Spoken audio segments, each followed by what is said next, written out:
kuvele kuthini nje pha emapoliseni ethu xa sithi weekend? Kuvele kwenzekeni nje apha emapoliseni ethu? Ha man.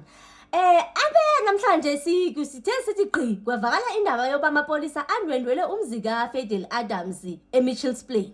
Nizamkhumbula kuFadel Adams ngulo soloko enquzulana nje noGeneral Nhlanhla Mkhwanazi wethu nje amapolisa. Hayi ke apha ekugqibeleni kwale video yamzayo athasha ivideo yakhe eyiclarifya lonto le into ba amapolisa aye emzini orong ebebecingela into ba ngumzi wakhe but ngendlela kathetha ngayo ngathi akasahlali khona bafike ke kwangathi ba intimidator inkosikazi yalapho notata walapho ngathi ke bebehlala lapho nje wayikhona into ngathi bafike bakhonjwa nje ngemiphu nani ngathi bamise imoto nje kudenyana. Niyayazi ngasizuyikholwa ncam yonke into ethethwa nguFadel Adams. Hayi ke engazuliyeka igama lika General Nhlanhla Mkhwanazi nje emlonyeni wakhe. Utsho ke uthi uze wathumela uReady yena uze wathumela neemail ethumelela uKhachalia uMinister of Police uFeroz Khachalia wakhopia ke uGeneral Nhlanhla Mkhwanazi wethu plus noNational Commission Fund Masebona. Phofu ke abantu isiRM senkosi sisuspendiwe currently uba umkhopishela into ba makwenzeke ntoni hayi asazi engazuyishiya ke phofu nePKTT uba ngaba bokuzi PKTT ezo ufeel into babaya overstepper imandate yabo yena uReady uba ngaba bafuna uvile into babane unlawful noba into nabafuna ukuyenza and yena uba bafuna i-cellphones zakho kanye bane-arrest kanye i-arrest ikhonto abafuna ukuyenza batsho zise police station wiriri niyamazi ke ezaloqa aloqe oloqe hayi bafethu kuvela nenye. Nizamkhumbula uMajor General Richard Shibiri naye ke oye evela engumuntu nje onobudlelwane noSejin Faninkosi noKat Matlala nebona mos lonto le apho ke phofu kukhona no witness A no witness B bake bam implicate khona nje ngomuntu ngathi naye bekedlala nje umrabaraba edlalela la camp leya ekwela cala eliya uke wa appear naye apha ku Madlaka Commission naye igama lakhe ngomnye wabantu already kwila list ka President Cyril Ramaphosa wayethe nje aba maba 5 ke kuri kwegqitha ligama lakhe likhona pha. Hayi bokuthwana kwakhe bayile nje ingathi bazithe DD nje into ezifana ne cellphone kube khona nje i-search and seizure kwakhe ke phofu Major General Richard Shibiri. Yabona xa sithi weekend nje bafuna nje amapolisa into ba kube khona into esayi attacha sithi nje iweekend nje sesinikezela nje amapolisa into ba iweekend nje bathina nje umsebenzi wethu sisebenza during the week bona amapolisa hayi wabo umsebenzi ingathi bawuphusha battery xa sithi nje weekend.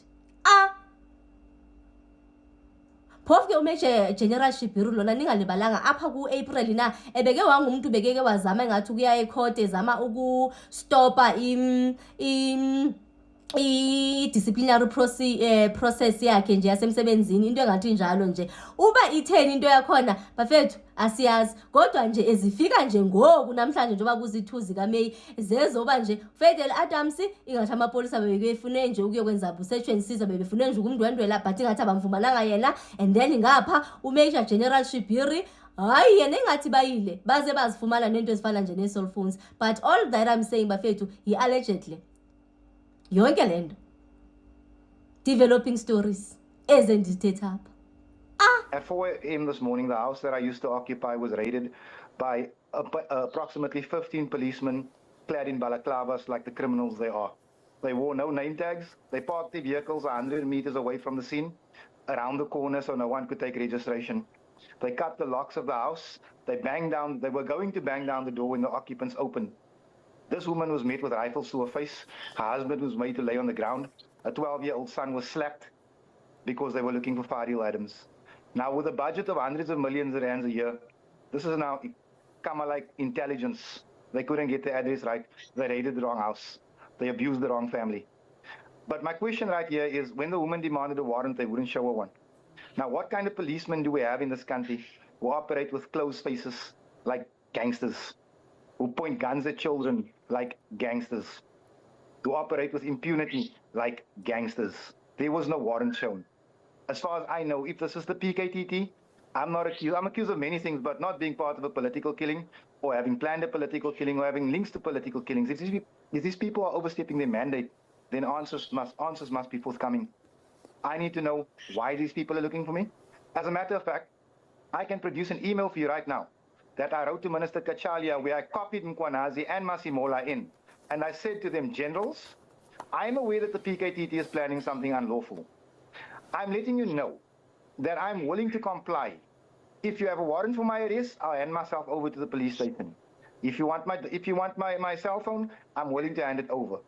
There was no need to send thugs with rifles to come and look for me. If there's a warrant out, pick up the phone, you have my number. I'll happily come to the nearest police station. But this is not how they operate. They use fear. They use intimidation. But I got news for these boys. I'm not fearful, and I can't be intimidated. And I'm not going to stop. You're going to jail.